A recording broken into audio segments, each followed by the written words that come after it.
Okay.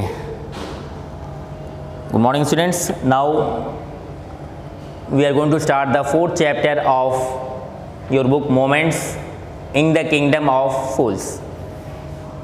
In the Kingdom of Fools means मूर्खों के राज्य में. There are some hard words and meanings from page number 90 to 20 of your book that I have written. Astonishment means surprise, चकित होना. Then discipline means pupil, चेला. Amazed मतलब भी surprise होता है, surprised. स्नेक्ड means moved secretly. Collapsed means to fall. Compensate मतलब क्षतिपूर्ति करना, हिंदी में से बोलते हैं क्षतिपूर्ति करना. To make good for losses. Then seventh one is summon, to call means this is often given by a judge. जज जब किसी को समन करता है तो जब बोलते हैं ना आपको समन प्राप्त हुआ है तो आप उसी तरीके से बोलेंगे it is often given by a जज. बर्गल टू ब्रेक इनटू, किसी के घर में जबरदस्ती घुस जाना या चोरी करने को हम क्या बोलते हैं, burgle. Then ninth one is complicated means confused, जब आप ये ना डिसाइड कर पाए when you are not able to decide what you have to do और what you have to not do. Then the last one is anklets means jewelry worn in feet, इसे हिंदी में बोलते हैं पायल. So these were the some hard words and it's a very interesting story about two persons. गुरु और चेले के बारे में कहानी है, बहुत ही खूबसूरत कहानी है. So let us start the story. Open page number 19 of your book, In the Kingdom of Fools. The story goes like this. It is believed, अब जैसे कि स्टार्टर पैक, जैसे मैं आपको पहले भी बताते फिरा हूँ कि स्टोरी का ये स्टार्टर पैक है. जब हम रेस्टोरेंट में जाते हैं तो स्टार्टर पैक बोलते हैं ना, तो ये स्टोरी का स्टार्टर पैक है. रेड में जो लिखा हुआ आप देख रहे होंगे यहाँ पर. It is believe that fools are so dangerous that only very wise people can manage them. Who are the fools in the story, what happens to them. The author A.K. Ramanujam. It is an story taken from a Tamil folk story. South में तमिलनाडु में से जो लोग कथाएं होती हैं उन्हीं में से एक ये स्टोरी ली गई है और जो इसके राइटर हैं A.K. रामानुजम, उन्होंने वहीं से स्टोरी ली है. नाउ ऐसा विश्वास किया जाता है कि जो मूर्ख लोग होते हैं वो बहुत ही डेंजरस होते हैं and that only very wise people can manage them, और बहुत जो होशियार लोग हैं वही उन लोगों को हैंडल कर सकते हैं. Who are the fools in this story, इस कहानी में कौन मूर्ख है, व्हाट हैपेंस टू देम, उनको क्या होता है. चलते हैं कहानी की तरफ. In the kingdom of fools both the king and the ministers were idiots. They didn't want to run things like other kings, so they decided to change night into day and day into night. मूर्खों के राज्य में दोनों राजा और मंत्री where idiots. Idiots कहने का मतलब इट्स यू कैन से गाली है इंग्लिश में, okay, but that doesn't matter. इसको मूर्ख भी कह सकते हैं, right. Idiots means foolish. Idiots means don't take it as an otherwise, okay. Idiots means fear foolish person. Foolish person को, मूर्ख आदमी को इडियट बोलते हैं. अरे आर यू इडियट, इडियट हो गया भाई, किनारे चलो, आग जल रही है वहां पर, आप आ रहे हो. आदमी बोलचाल की भाषा में बोलता है ना, just the same thing. They did not want to run things like other things. वे और राजाओं की तरह उस तरीके से चलाना नहीं चाहते थे जैसे चीज़ें चल रही थी. तो उन्होंने क्या डिसाइड किया, They decided to change night into day and day into night. उन्होंने दिन को रात में बदला और रात को दिन में बदला. They ordered that everyone should be awake at night. उन्होंने ऑर्डर किया कि रात में सब लोग सोते हैं और उन्होंने ऑर्डर किया कि भाई रात में सबको जगना है. वाह भाई वाह, मूर्खों का राज्य.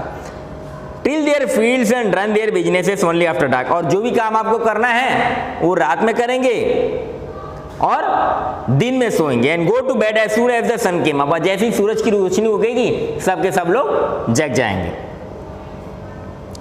Anyone who disobeyed would be punished with death. The people did as they were told for fear of death. मौत से किसको नहीं डर लगता है. तो राजा ने फरमान जारी कर दिया. ठीक उसी तरीके से कोविड-19 की तरह आज की पूरा विश्व जो है कांप रहा है और 2 ही 3 चीज़ें बताई जा रही हैं. Wash your hands, stay safe, stay inside, wear mask, 3-4 चीज़ें गवर्नमेंट बार बार बोल रही है, and we must follow our government orders if you want to remain alive. अगर आप जिंदा रहना चाहते हैं तो आपको 2-3 चीज़ों का ख्याल रखना पड़ेगा। आपको भीड़ भाड़ में नहीं जाना है, you have to wear mask, you have to wash your hands at frequent intervals. These are the 3 things that you have to mind if you want to remain alive, अगर आप जिंदा रहना चाहते हैं तो। Now coming back to the story, the king and the minister were delighted at the success of their project. One day a guru and his disciple arrived in the city.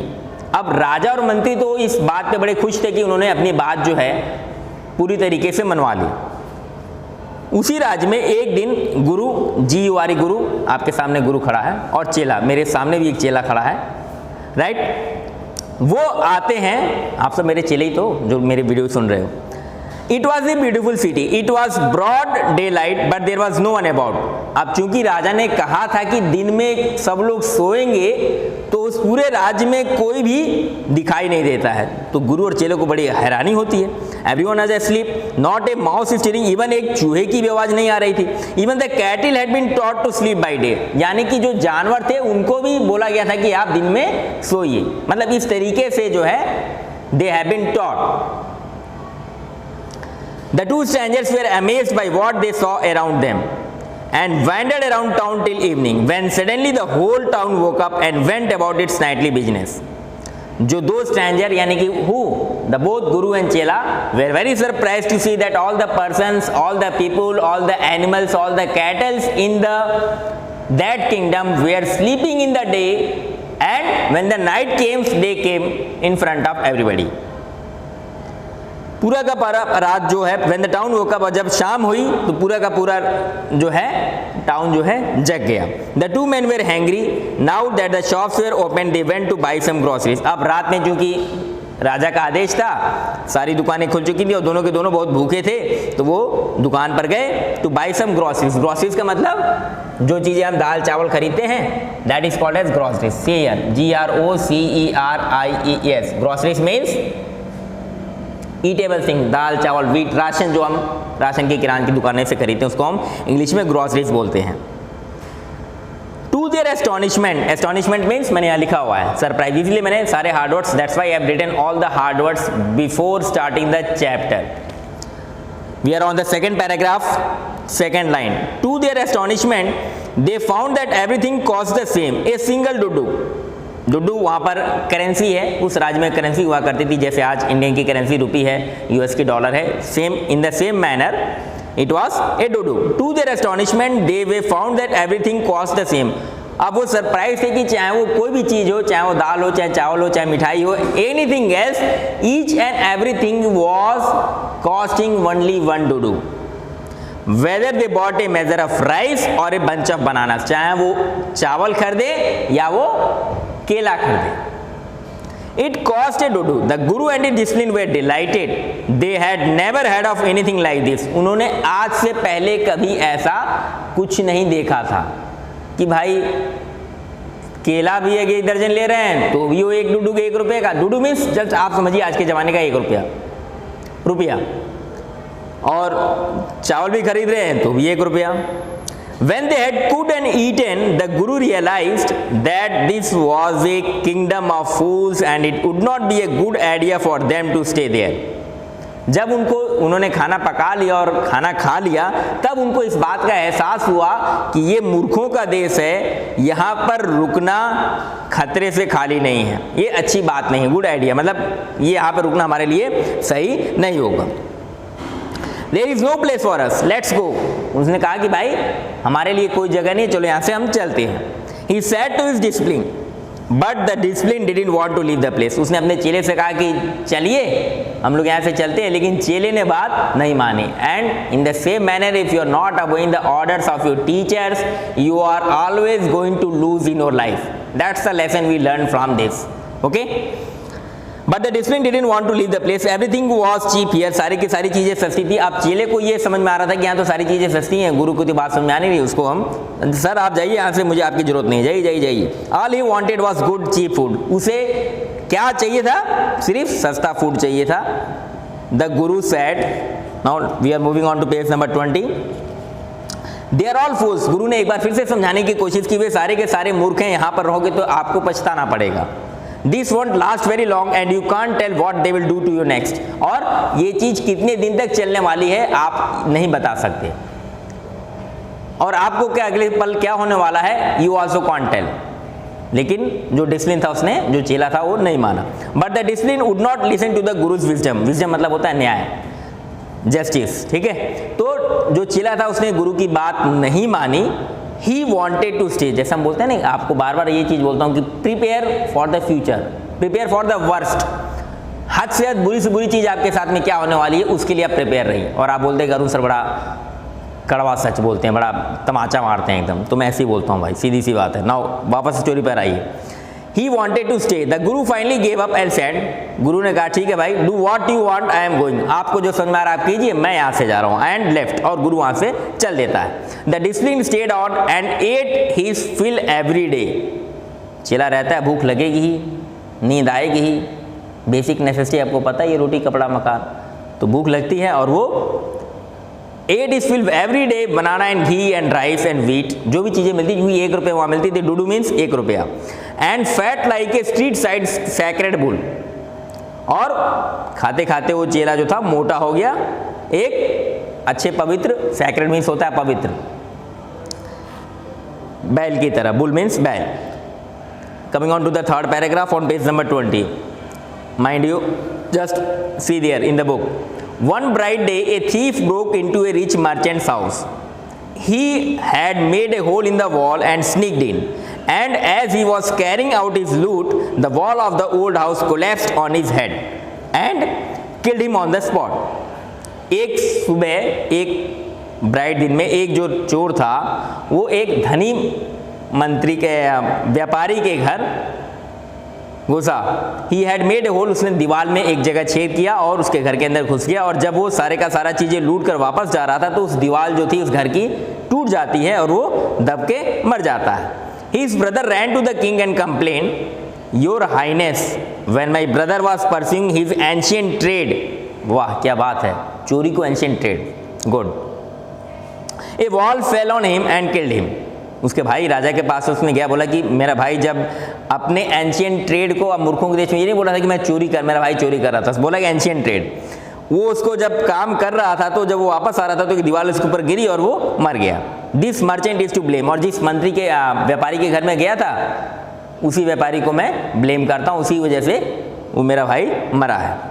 He should have built a good strong wall, उसको मजबूत वाल बनानी चाहिए थी कि जिससे मेरे भाई मरे ना और अच्छे से चोरी करके निकल जाए। मूर्खों का देश था, सोचते रहिए। अब कहानी सुनते रहिए, कितनी मस्त कहानी है। You must punish the wrong doer and compensate the family for this injustice. आपको राजा महाराज, आपको क्या करना पड़ेगा, आप मेरी फैमिली के लिए जो जिम्मेदार है, मेरे भाई को जिसने मारा है वो व्यापारी, उसको आपको पनिश करना पड़ेगा। और you have to compensate, compensate मतलब मैंने यहाँ लिखा है to make good for losses. अब लॉस क्या हुआ था वहाँ पर कहानी में, उसका भाई मर गया था। The king said justice will be done, राजा ने कहा ठीक है न्याय किया जाएगा, डोंट वरी, चिंता मत कीजिए। And at once summon the owner of the house.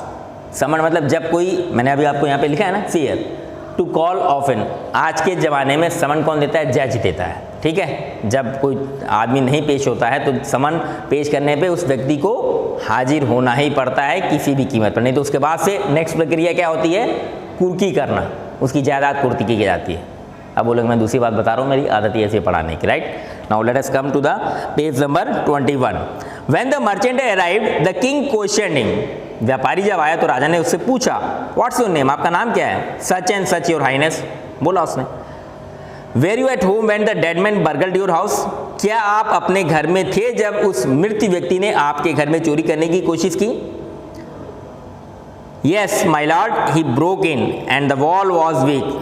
हाँ मैं उसमें घुसा और लेकिन जो दीवार जो थी वो कमजोर थी। इट फेल, और दीवार उसके ऊपर गिर गई तो मैं क्या करूं। The accused pleads guilty, your wall killed this man's brother. आपकी दीवार ने उस व्यक्ति के भाई को मार डाला। किसके, जो उसके राजा के पास में गया था, जो चोर गया था।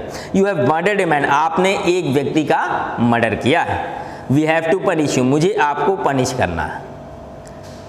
Lord said, the helpless merchant, I did not put up the wall. It's really the fault of the man who built the wall.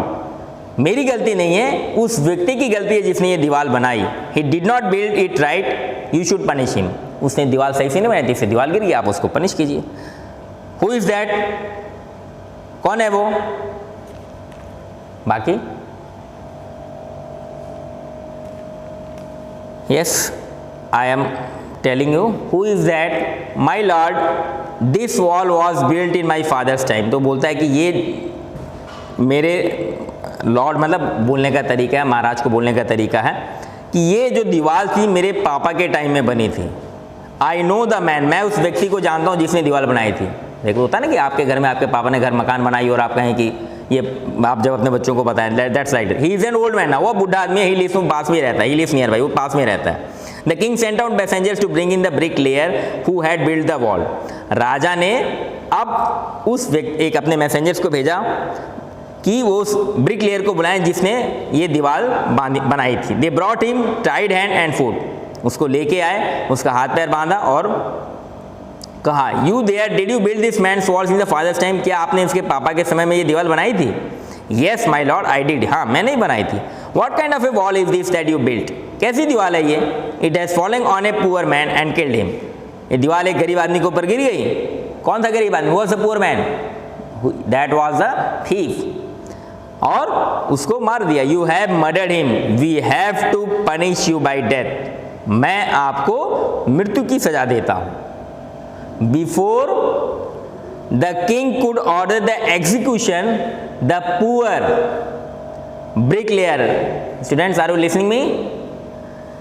The poor bricklayer pleaded, please listen to me before you give your orders. मेरी बात सुनिए महाराज, order देने से पहले।